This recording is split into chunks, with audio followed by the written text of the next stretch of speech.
Let me talk a little bit about Vic Rosenberg, our speaker today.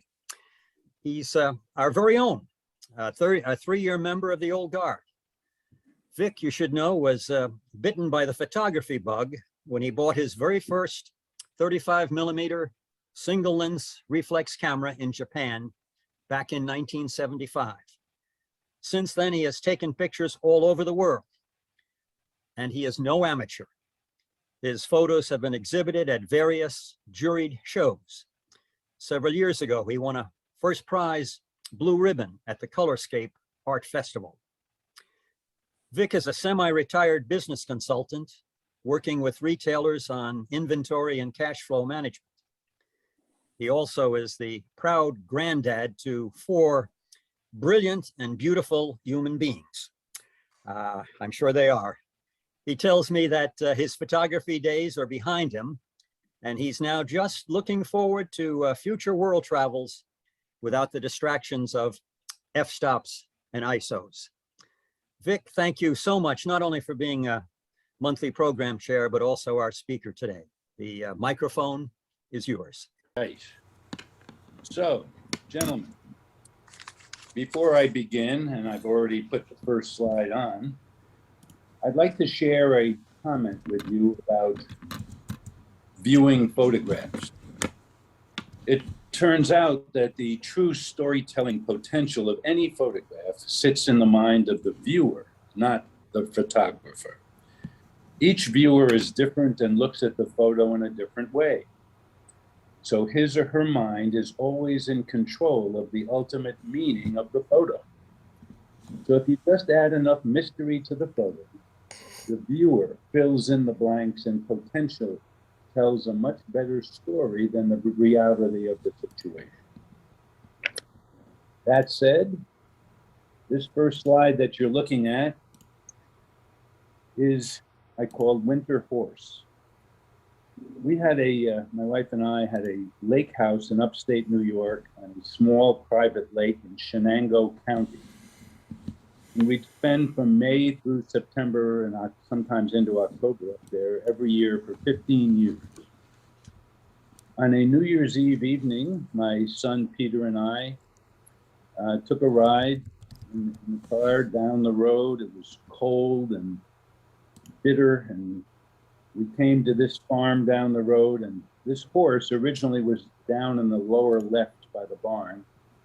I got out of the car and I went up to the fence and I went, and the horse came trotting up to me thinking he was going to get a treat or something. And he ended up posing for me. And when I look at this photograph, I not only have the memory of that time with my son, but the bitter cold of upstate New York on New Year's Eve that winter. Going down the same road, Winter Barn came into view, and again, a cold, and there are snowflakes in the photograph that you can barely see, but another very cold evening, and this barn, I'm sure, would have a lot of history if it could speak. On that same lake, during the summer, I got a phone call from a neighbor who knew I was interested in photography, telling me that there was a blue heron several houses down on the lake walking close to the shore, and asked if I'd be interested in trying to get a picture. So I ran out with my camera and ran down 3 or 4 homes and saw this heron walking along the shore toward my place. And when the heron approached the front of my home, it suddenly took off, and I was able to capture the image of this magnificent bird in flight.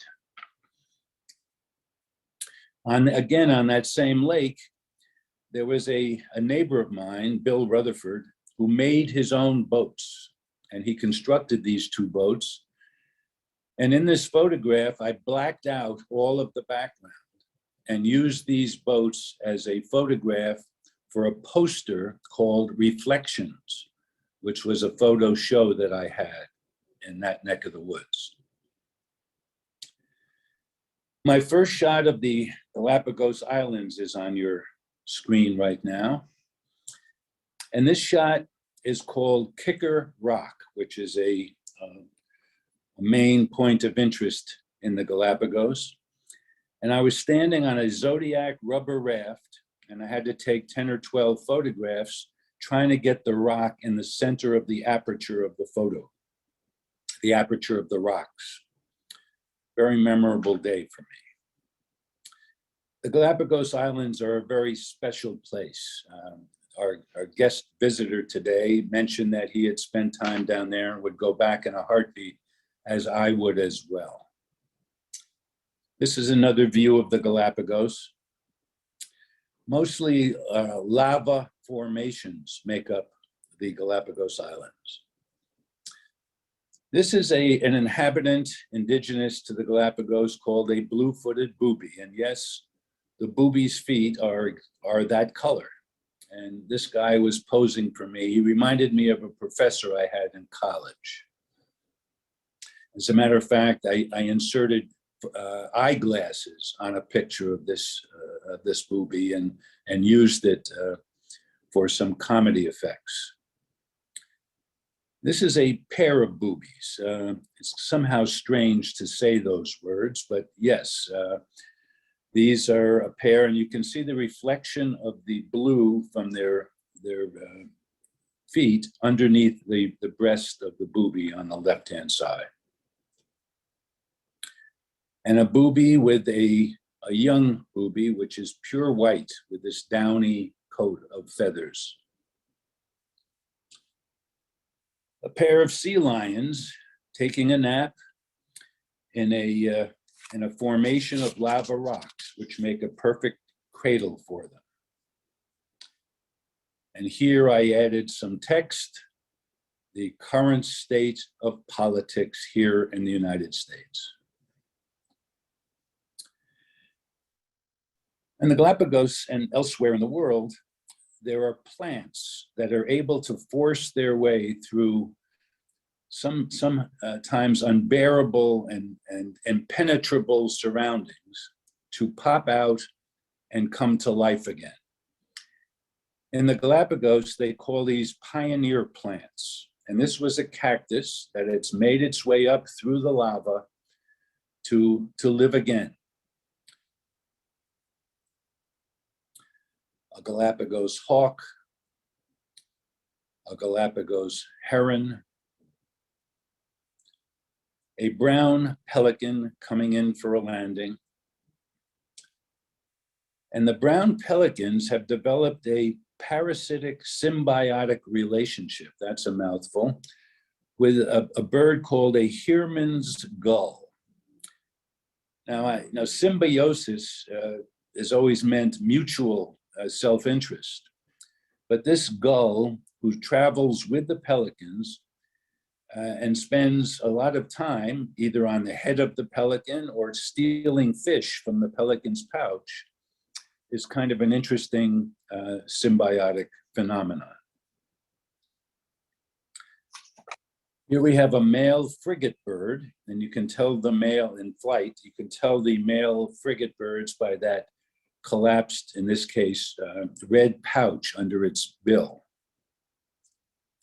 And what they do is they puff those pouches up to attract females during mating season. And if the female is interested, they will mate. This particular female needs more than just a puffed up red pouch. Here we have a indigenous also to the Galapagos, a Galapagos Flamingo.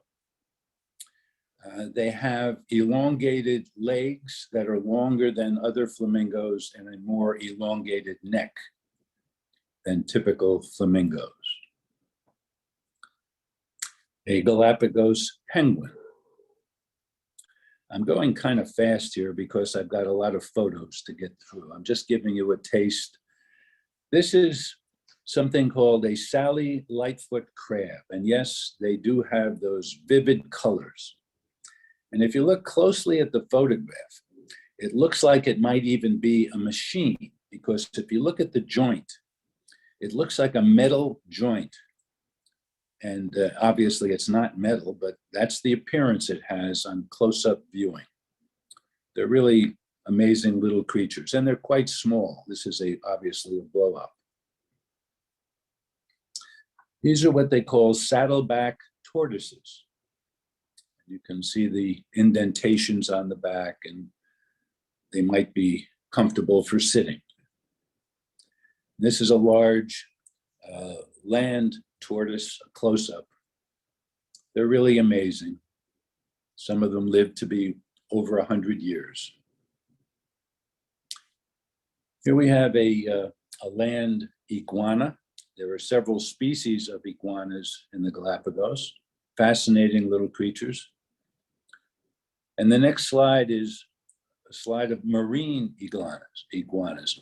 These are the only lizards to have learned to swim and dive and can physically shrink in size when times are tough. And they also sneeze salt from their nostrils. Amazing to watch them. Here's a closer look and even a more close-up look of a marine iguana. The next photograph, I'll give you the background. We were visiting some friends on a small lake in the Adirondacks. And I went down in the morning to the dock, and they had this dock loom attached to the dock. And the mist was on the water. It was quite early, and these cobwebs were attached, and I was able to get this photograph, which had some appeal to me. And then I turned in the other direction, and I saw this boat in the mist. It's a very memorable morning. My friend, the husband of the couple we were visiting, has since passed away, but this brings back wonderful memories of our time together as friends. And when the mist lifted, this was the view that I had. I took a trip down to a village called Millbrook Village in Hardwick, New Jersey, near the Delaware Water Gap, to try out a new camera. And the next series of photographs are a few from that trip. I've sold a number of these, called this simply Red Doors. This is yellow doors, and people buy them often as a set to hang on their walls. At the same place, a close-up of a doorknob. I have this framed in my home. And rusty wagon wheels and a wheelbarrow. I just like the composition of this photograph. A rusty hinge. As I'm getting older, I guess I'm taking a lot of photographs of rusty things because I'm starting to feel a little rusty myself. This was a photograph that I took in Ecuador, sleeping on the job. She had a candy stand, and I wanted to buy one of those lollipops, but I didn't want to disturb her rest. This is a street scene in Cartagena, Colombia, where these young men paint themselves with this metallic paint, and they stand on a bucket and put a small bucket for donations. But I love the color in this particular photograph. This is a reflection. My wife at the time called this to my attention. In Santiago, Chile, she noticed that there was an old cathedral across the street from a modern building that was being reflected in the windows of the modern building. And I thought it made for an interesting juxtaposition. And the next photograph is a photograph of a coffee table book, which I had for many years. By the way, I'm in Manhattan. If you hear a siren, I'm on East 34th Street in Manhattan. So in any event, I had for years said to my wife, I'd love to take a photographic safari to Africa. And we had offices in our basement that were around the corner from each other. And she sent me an ad advertising safaris from Orvis Travel. And she said, honey, I want you to take this trip. She had recently had knee surgery and could not take that kind of a trip. But she said, I want you to take it. And I gratefully accepted her offer. And this ended up becoming what I call my trip of a lifetime for several reasons. As the time became closer to departure, I called the contact individual in Vermont and asked how many people have signed up for the safari. And there were supposed to be originally 7 or 8 people. And I kept calling week after week, and I was the only person who had signed up. And the week before departure, I called again, expecting the trip to be canceled. But it was not. Orvis lived up to their reputation, and the safari would go on with just myself and my guide. And my guide, his name was Mtili. That was actually his last name, but that's what he wanted to be called. A wonderful man. He thought he was 65. He was from Arusha, a city in Tanzania. And we became brothers on the second day of our 10-day safari in Tanzania. This is Mtili and another guide called Gamba, who's carrying an automatic rifle. We were traversing the escarpment of the Ingora crater. And there are trails that zigzag back and forth across that crater. And Cape buffalo, which are very, very dangerous animals, are often found on those trails. And they will attack you. And he was there for my protection. And this is a view of the Angoro crater, which is a World Heritage Site. It's the world's largest inactive, intact, and unfilled volcanic caldera. It's 2.3 million years old, and the escarpment is about 2,000 feet high, and it's referred to as the Garden of Eden, and it's a paradise for animals. Magnificent place. This is the Old Dubai Gorge, or Old Dubai Gorge, and it goes under 2 names. Old Dubai is the Maasai name, and it refers to these plants called, they're wild sisal plants called Old Dubai. And that was the original name, and it was anglicized differently by an explorer to Old Dubai, which is the more common name. And it's where the British in Kenya, Mary and Louis Leakey, discovered the skulls of early hominins, use of stone tools, scavenging and hunting. Homo habilis was the first human early species found there 1.9 million years ago. And the skulls were found by the Leakeys. Very famous site, and there's a wonderful museum on the premises of this national park. Obviously, this is an elephant, but there's several things about this elephant that I had never known before. Elephants and the Ngorongoro, they call them habitat modifiers. They dig at the tree trunks with their tusks, and you can see the tree trunk behind the elephant with the reddish bark and the red tint on his tusk. And they pull down branches, and they keep the grasslands from turning into woodlands, which create a wonderful habitat for all of the other animals. A couple of elephants at a water hole. And here is a Cape buffalo, which can run up to 35 miles an hour. They're very aggressive. And they've killed more big game hunters than any other animal. They're referred to as Black Death. I think the only animal that's more dangerous than this guy are the hippos.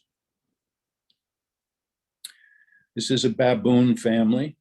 They groom one another, one behind the other. And this was an uncommon sight. This is a large male baboon who is, I didn't know this, but occasionally carnivorous. And I believe he was eating a female baboon. This is a vervet monkey. Cute little animal posing for me. These are a couple of male wildebeest fighting over a female. Very common sight. And another male in the foreground herding two female for his harem. One of the benefits of being the only person in a Land Rover is that I can tell Tilly, I just want to sit here and wait. And we were looking at two black rhino about almost a mile away through my binoculars.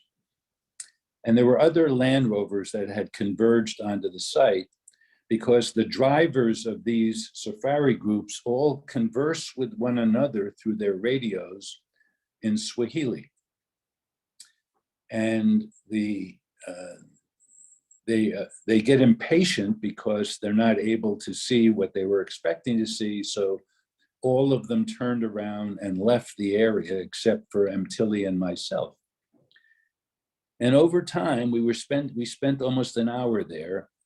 This guy broke away from the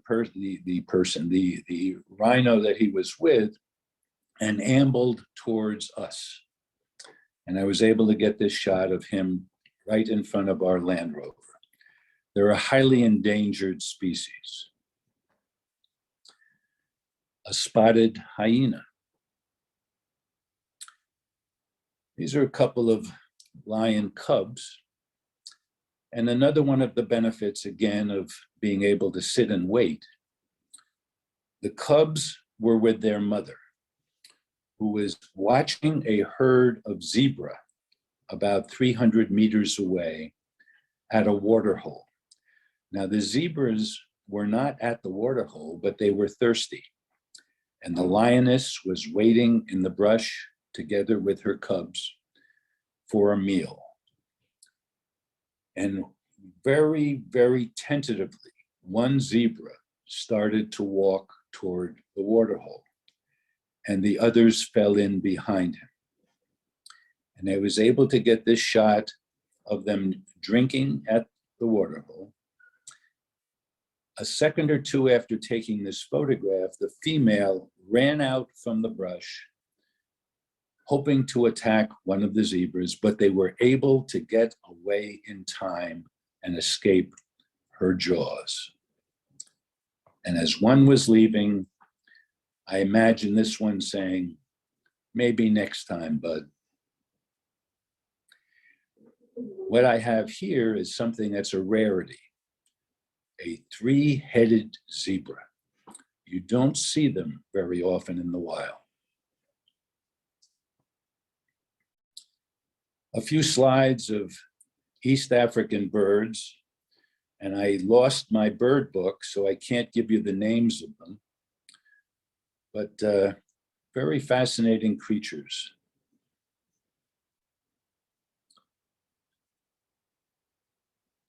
Beautiful, beautiful birds.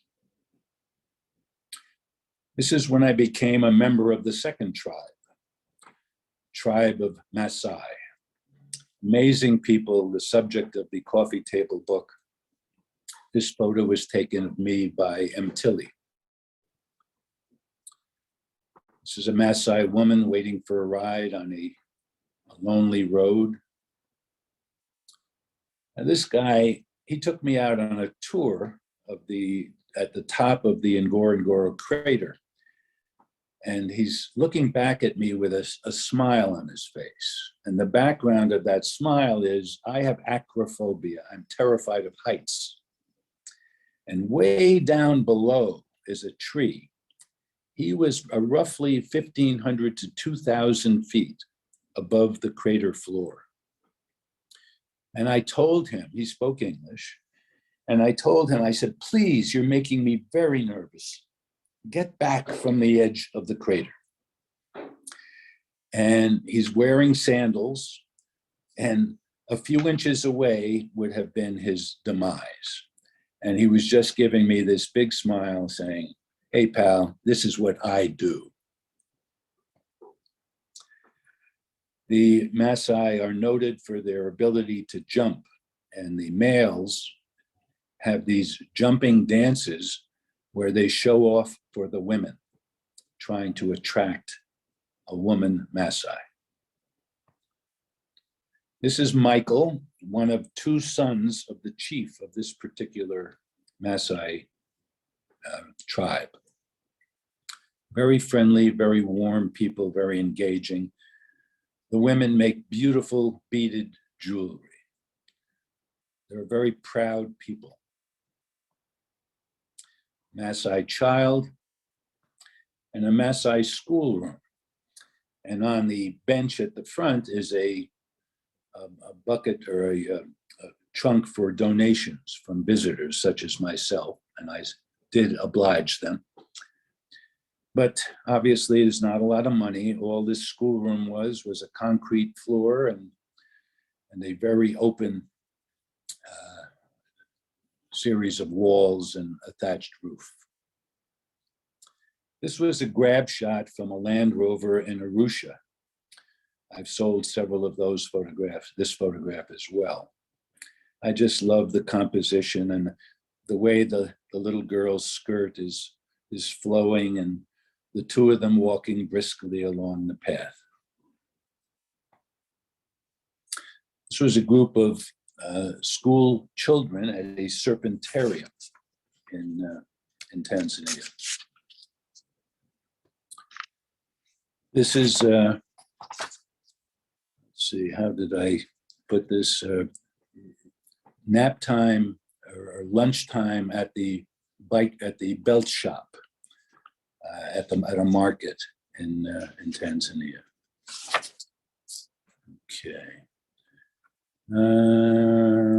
Okay. These are some grain baskets at a market in Tanzania, in Arusha. And when I came to photograph, I carried a support for my camera called a molar bag. And it's an empty canvas bag that's shaped like a tooth molar. And when you get to Tanzania, you fill it with dried beans, and it splays out each of the sides of the bottom of the bag, and you place it on the top of the Land Rover, and it becomes a nest for your long lens. By the way, I've sold all of my heavy Nikon lenses. I'm just too old to carry them now, and they really hurt your back. This was a group of female Thompson's gazelles. And this giraffe in the distance is looking to see who's there. A couple out for a stroll. This is another site where the Land Rovers all converged on this tree where the leopard was just resting, probably after having had a meal. And you see Land Rovers from all these different safari businesses, Abercrombie and Kent, which is a high-end Land Rover, or high-end safari company, and mine, which was kind of mid-level. So it really doesn't make any difference how much money you spend. I guess the difference can be in some of the accommodations that you have, although mine were nothing to sneeze at. And this guy was just posing for all of the cameras that were popping out of the roofs of all of the Land Rovers. This guy is, I had this shot printed on a canvas frame, and it's hanging in my living room. These are some black and whites. This is a street performer in Cartagena. Some Israeli kids at a lemonade stand at a bus stop in Israel. just love their faces.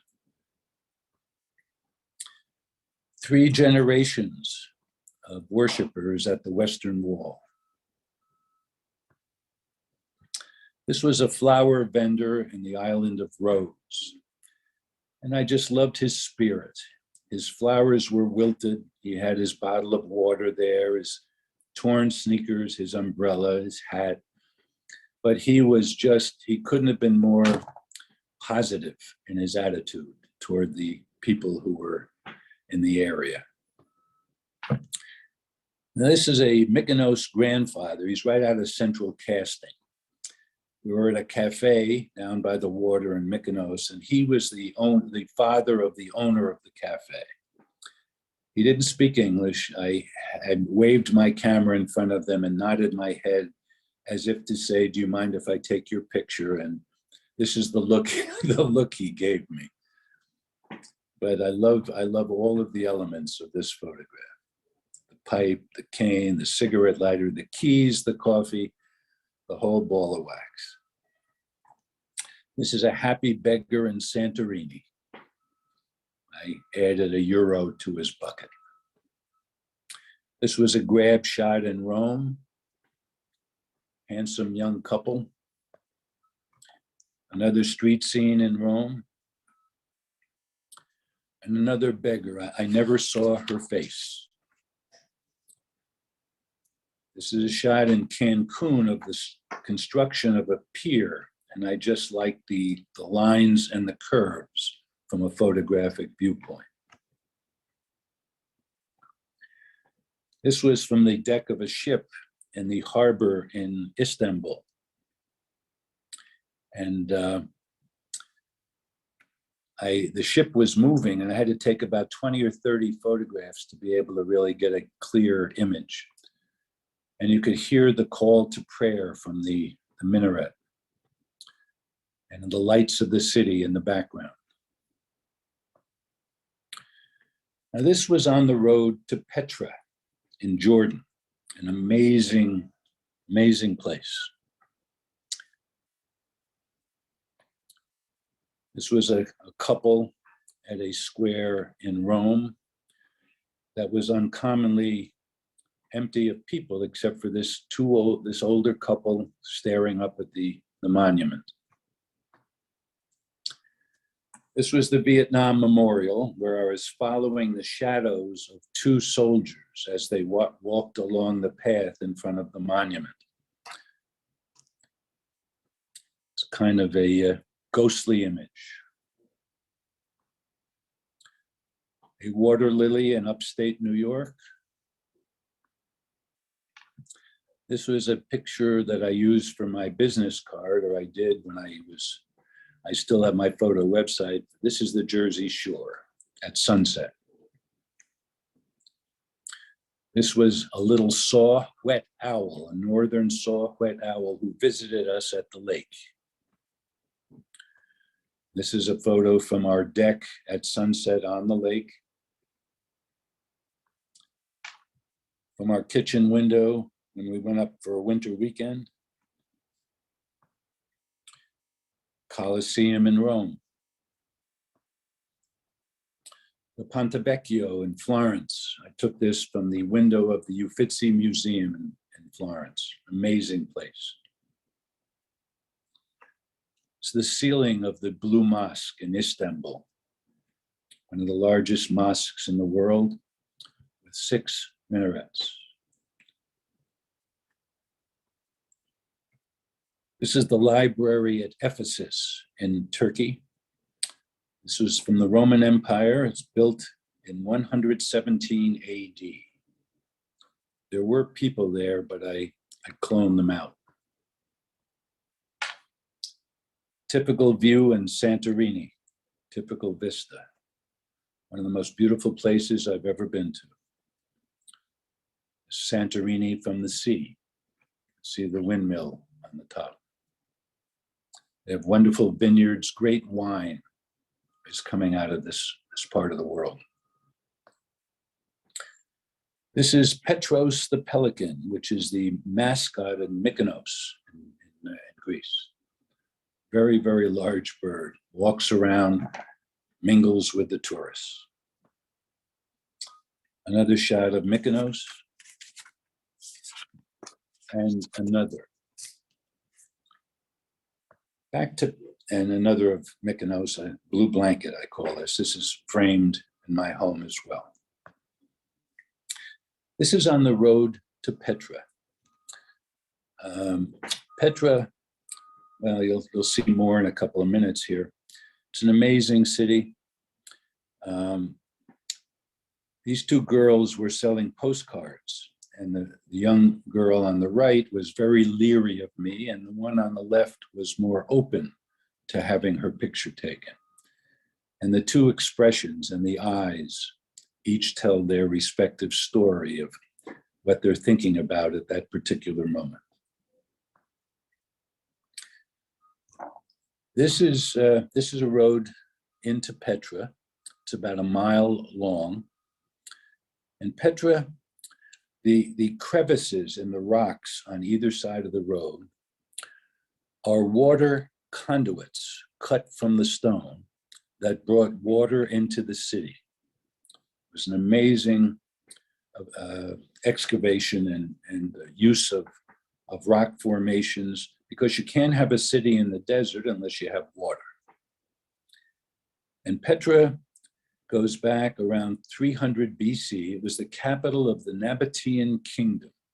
It was accessed by a narrow canyon called Al-Sik. And you'll see in the upcoming some slides, there's various tombs and temples carved into the sandstone cliffs, earning the name of the Rose City. And as you continue down this path, all of a sudden, you're confronted with this. It's the first view of the most famous of the buildings that are carved into sandstone, called the Treasury. It's breathtaking when you see this for the first time. This is a view of the Treasury from as you come into the square, and you can see the tourists. Many of them travel down this 1 mile road in these horse carts. They're too old or incapacitated to be able to make that trip on foot. The columns are amazing, and you can see the detail. To the left of in the photograph are footrests that the wood sculptors used to climb up the wall to do their magnificent carving. Here's a group of tourists on a camel caravan. This is the old city of Jerusalem, just the typical street scene. These are a group of Marc Chagall windows, and these are in the Hadassah Hospital in Tel Aviv.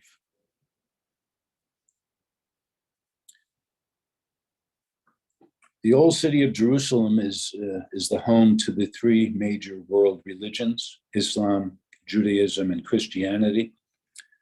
And this is a picture of the seventh station of the cross. There were 14 before Christ was crucified. The next picture is the Gestamine Garden. These are olive trees, and Jesus was arrested there the night before his crucifixion. Just some jewelry at a stand in the old city. This is a view of the old city of Jerusalem from the Mount of Olives Cemetery. And one of the reasons for making this trip is my biological father was very instrumental in the formation of the state of Israel, and his brother Victor was my namesake. And he died of typhus in Jerusalem at the age of 21. He's buried in the Mount of Olives Cemetery, and we were able to find, through a series of events, his grave. Very emotional time for me. This is the Dome of the Rock. It's been in the news lately. They've had some riots there, and it's a holy site for Islam, where the Prophet Muhammad is said to have ascended to heaven. This is the scene of the Rhine River on the way to Prague, on a Viking riverboat tour. A German castle on the Rhine. You can see the vineyards below them at the house. This is the Charles Bridge in Prague. Wonderful city, beautiful place. And the Charles Bridge is one of the focal points for tourists. It's another view of the Charles Bridge. And this is the Spanish synagogue in Prague that was built in a Moorish style. The detail is extraordinary. This is Notre Dame before the fire in Paris. And some pictures of the interior of Notre Dame. A breathtaking, awesome place.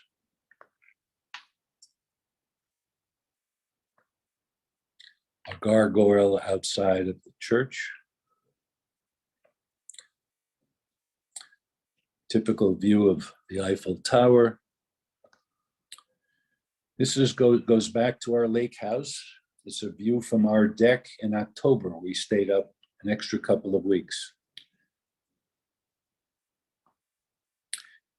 This is a scene in Oak Bluffs in Martha's Vineyard. Wonderful place. I spent a week up there with a Martha's Vineyard photographer named Allison Shaw to take some lessons. I stayed in a inexpensive hotel, $65 a night in Oak Bluffs, and got up before dawn every morning. This is the Edgartown light.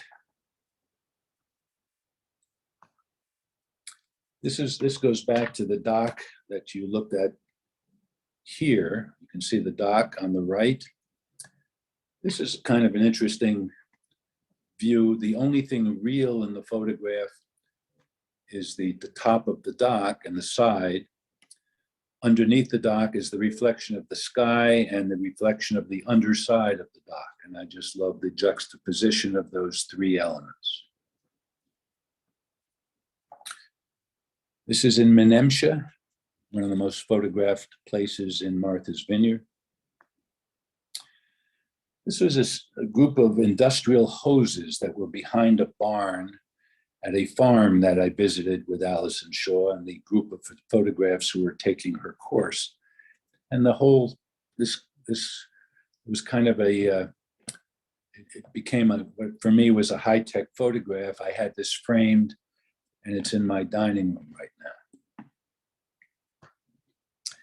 I looked down at my feet without any arranging of anything, and this particular buoy was there sitting on a bunch of shells. And I was looking at a fishing shack when I made that prior photograph, and this I had blown up to I had it printed on metal, and it's hanging in my living room. This is the cormorants posing at sunset in Menemsha. This is a group of photographs from my exhibit called Reflections. And these are the hull of a boat and the dock piers. This is just the reflection in the water of the dock.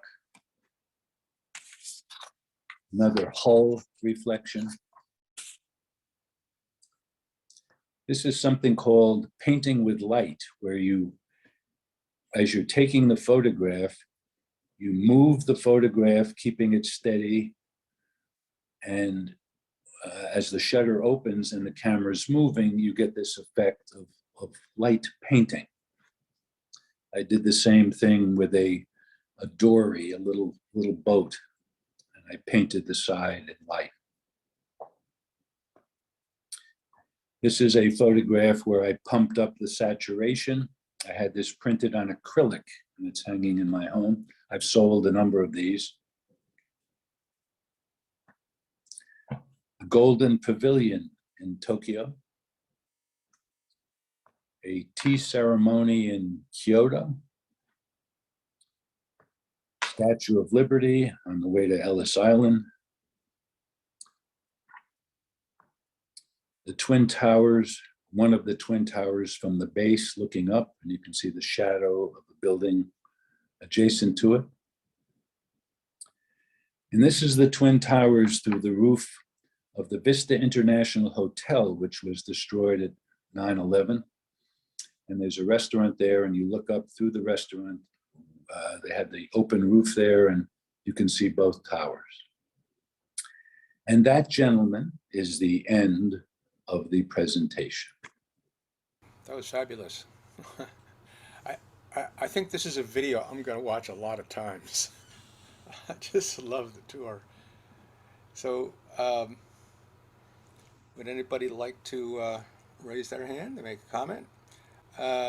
PWC host 2, is that Bill Tittle?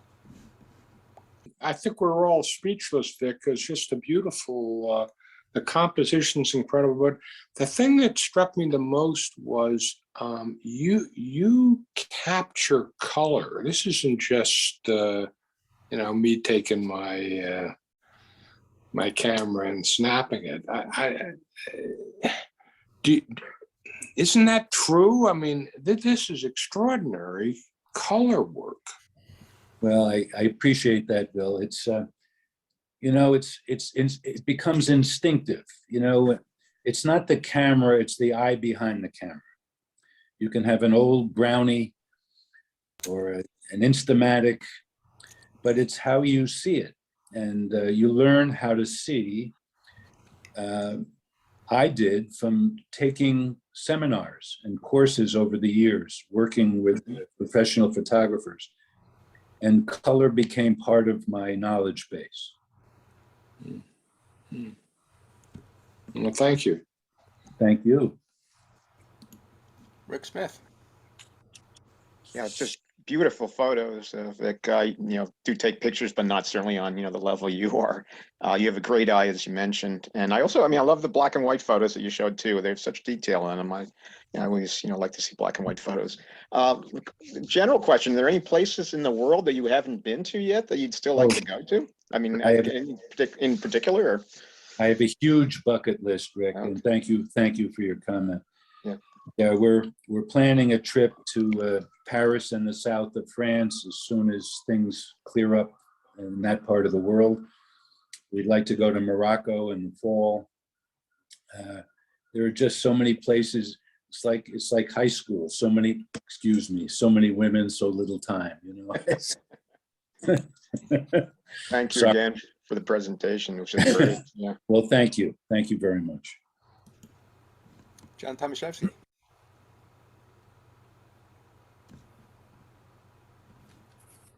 Yep, there we go. My question is, I'm assuming that you started off with film camera, and then somewhere along the line, what year did you switch to digital, or do you not do digital?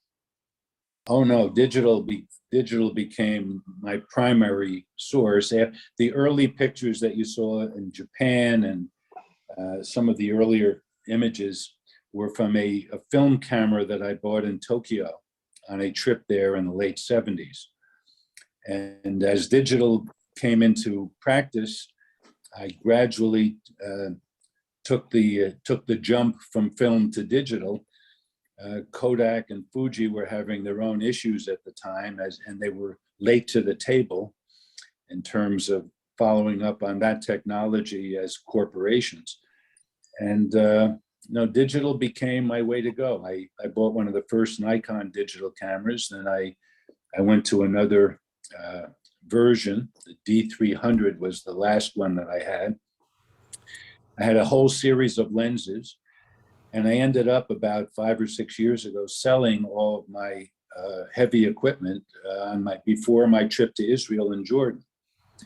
And the trip to Israel and Jordan, I purchased a very small and very light Panasonic Lumix camera, which had an amazing lens. It was an inexpensive camera. It was less than $500. but I got some very, very good images, which you saw today.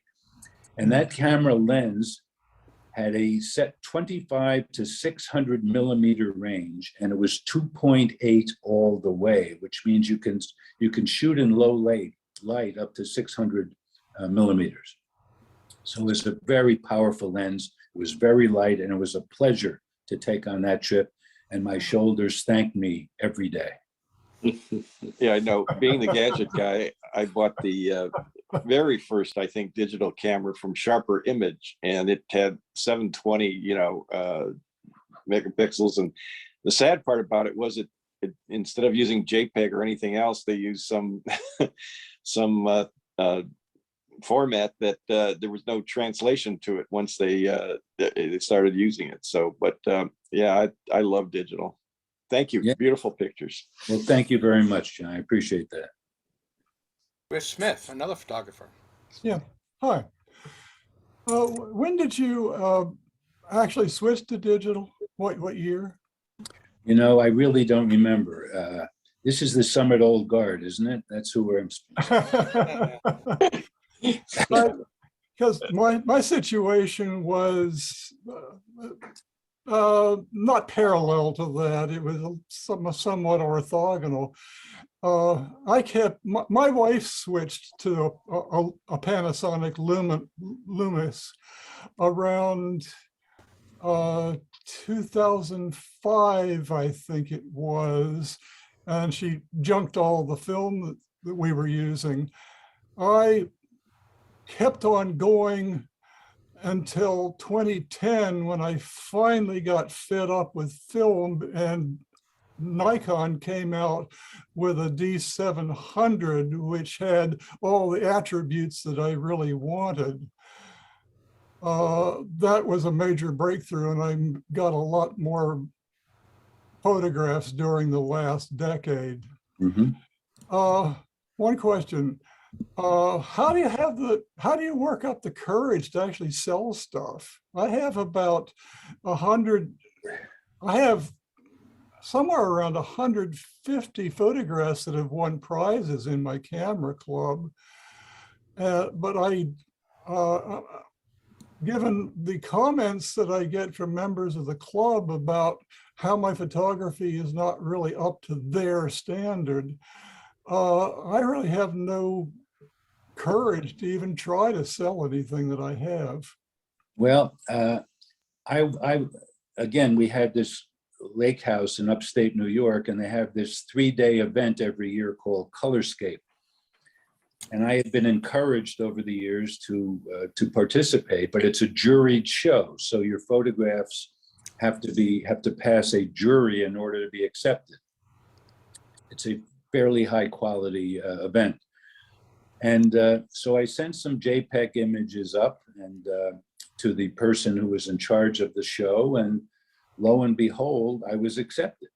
I sent about 8 or 10 images, and over time, I was able to move into the first prize for my reflections. The Martha's Vineyard photographs won first prize one year, and I've been involved with several other shows as well. But you know, I'm also a former thespian, and I did civic community theater for years in Summit. Mm-hmm. And what you have to do is you have to be able to handle rejection and not take it personally. And that's kind of what I was able to overcome. Not everybody likes what I do or what I say, how I say it, and the kind of pictures I take. So, you got to be comfortable in your own skin and just take the shot. Okay, next, Tom Pate. Vic, it was a great presentation. I loved a lot of your pictures, but I noticed when I switched from film to digital that there was a significant difference in the way I took pictures. And I wondered if you have some sort of a similar experience. Well, with film, it's expensive. You take one image and you're going to have to pay to have that image developed. When I came back from Japan with buying my first 35 millimeter film camera, I must have had 50 rolls of film that I had to get developed. And it cost me several $100s to get those pictures developed. With digital, as you know, you just keep pressing the shutter and you have the opportunity, if you feel you've missed something, to go back and do it again and do it right. And it's wonderful to be able to have that capability. I am loving my iPhone 12 Plus camera, which has a wonderful array of capabilities. And I have some editing software with Lightroom for the iPhone and the iPad, which are terrific. And you carry it around in my wallet, and it's there whenever I need to open up the camera shutter. Yeah, I was thinking a little bit differently than you in that with film camera, I felt more like an artist and was looking to compose the picture before I snapped it. And with the digital, it's okay, snap it. Yeah, so you take 20 pictures and you pick the one that looks good. So it's a different feeling. It is, agreed. And I never considered myself an artist, but I understand exactly what you're saying. You're framing it the way a painter approaches an empty canvas. Yeah. And I relate to exactly that. I've never considered myself an artist from that point of view. I just have enjoyed taking the images, going to the places where the images were able to be captured, and coming up with the kinds of things that you saw today, the kind of images. Thank you. Thank you. Our visitor, Steve Barkin, wants to ask a question. He doesn't know how to raise his hand, so he asked in chat. Steve. I tried, I really did. I hear you, Steve. I couldn't figure it out. Well, a couple things. Camera shop I use, we have a house on Cape Cod, and the owner of that shop, what he describes as the best camera is the one you have with you. That's right. So just, kind of bear that in mind. And when you see a scene, most people carry their phones, and you're equipped to move forward. On Martha's Vineyard, I remember, well, certainly in Menemsha, and I have pictures hanging in the Cape House taken sunsets, and my boys, who are now in their 40s, standing at the edge of the jetty with the fishing poles. Yep. And that kind of thing. Now, Allison Shaw had just come to the Vineyard Gazette at that time out of college. Yep. In the room I'm sitting, I actually have several of her photographs hanging on the walls. So do I.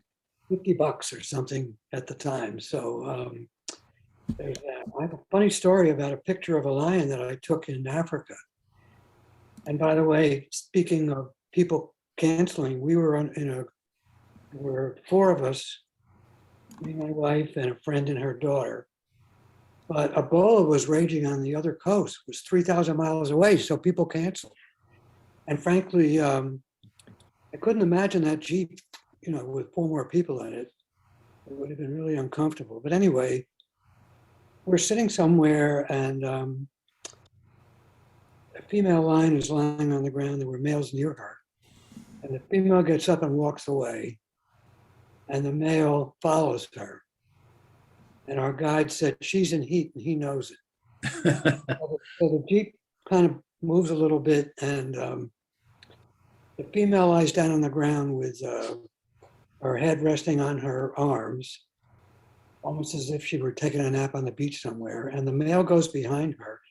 And I stand up, and I had a 300 millimeter lens on. And I put the camera through the roof of the Jeep, opened up the roof. And I'm waiting to take this shot. And the male turns around and sees me with this lens. And his face is filling the screen. and he gets angry and he lets out a roar. And that's the picture that I got. That's great.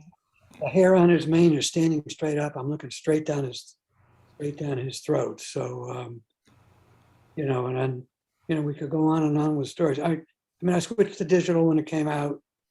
I think I started with Minolta, but I had to get rid of that because I had a Canon film camera, an AE1. And so I had the Canon lenses and, Yep. and They're went- good lenses. Yeah, and now I have, you know, when they got into mirrorless, I bought, well, their first foray into that was the M series. And that's become, I have an R series now, but we took 2 trips or, you know, 1 week each earlier this winter. And that's the camera that I took. And it's a total pleasure to shoot without the weight of that equipment on the shoulder. Now, in terms of waiting for the picture to develop, Alfred Eisenstadt used to come to Menemsha every summer when we used to rent there when the kids were small. He would give a lecture in a local church. All you had to do was show up. One day we came back a few years later. We weren't staying there anymore, but it was pouring rain. I picked up the paper and it was like the first ever Eisenstadt show. It's hard to believe it, but it was in a gallery in Tisbury. So we went down there and I could have bought the picture of the sailor kissing the woman in Times Square for $10,000, but that was 30 years ago. I wasn't prepared to do it.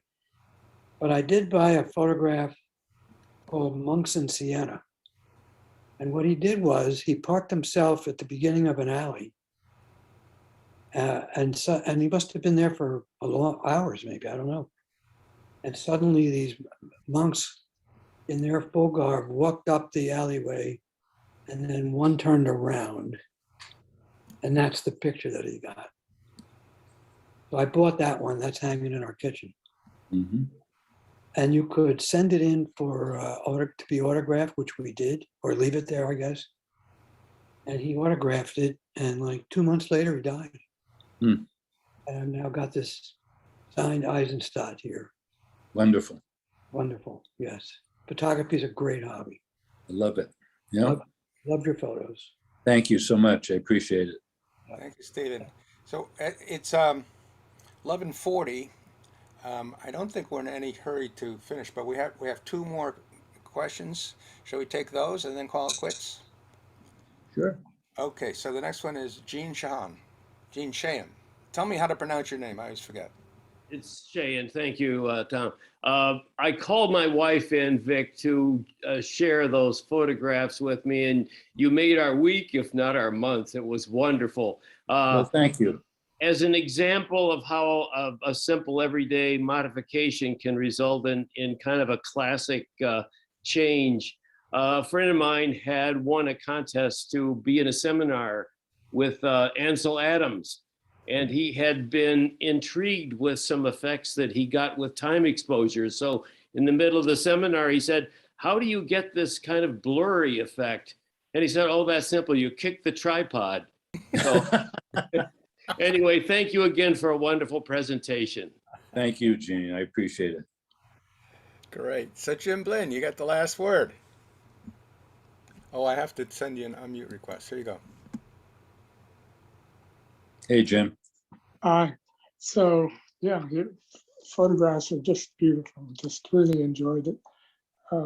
But the one that I saw reminded me of a scene, and I wondered if that's a good memory or just not. So the shot in Petra reminded me of Raiders of the Lost Ark, and so I just wondered if that was a true thing or not.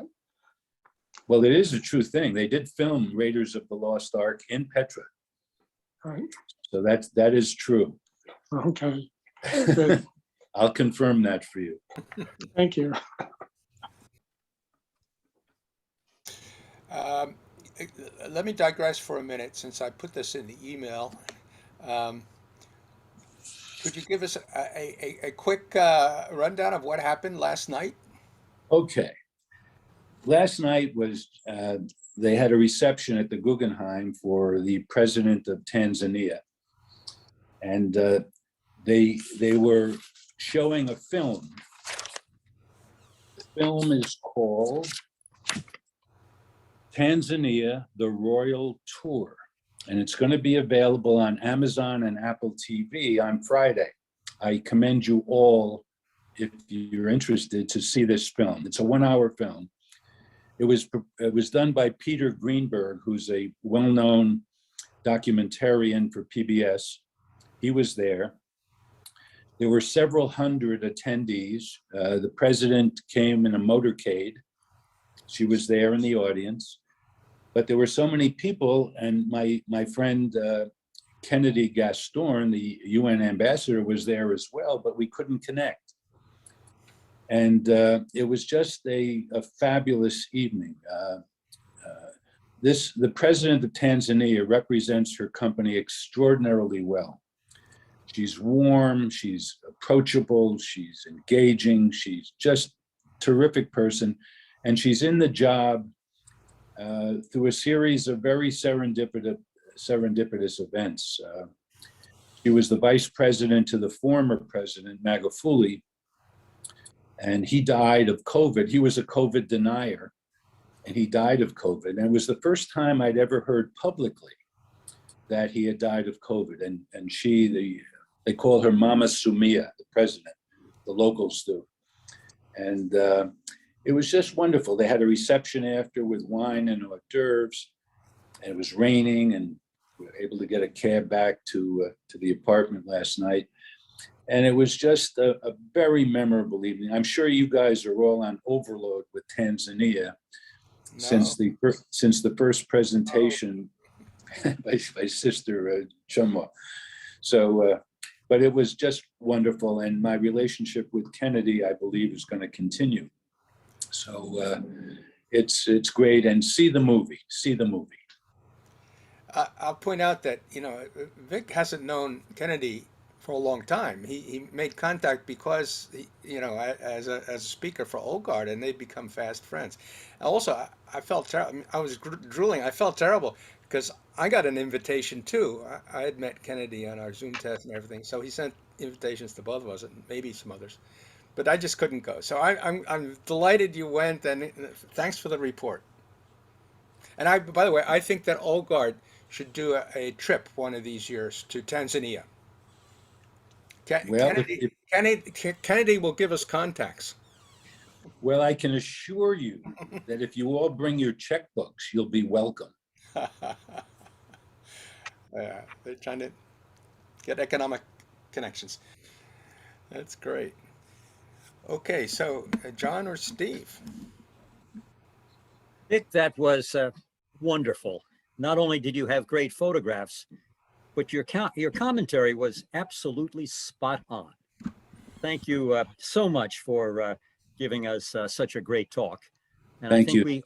I think we all can just hope that you will continue to take that lightweight camera with you on your future travels. We look forward to seeing more of your artwork. Thank you. Vic, you know this drill fairly well. We have 2 ways of thanking our speakers at the Old Guard. Really? Really? The first is with a certificate of appreciation. And again, you'll note that orchid on the lower left-hand side. You've probably heard that story before about Summit back in 1930 when the Old Guard was founded, being Amazing. one of the nation's leading centers for both the growth and the distribution of orchids. And that's why we have it as our symbol for all these 9 decades. But in addition, we also have, if everyone can be unmuted, the salute from the Old Guard. Thank you so much.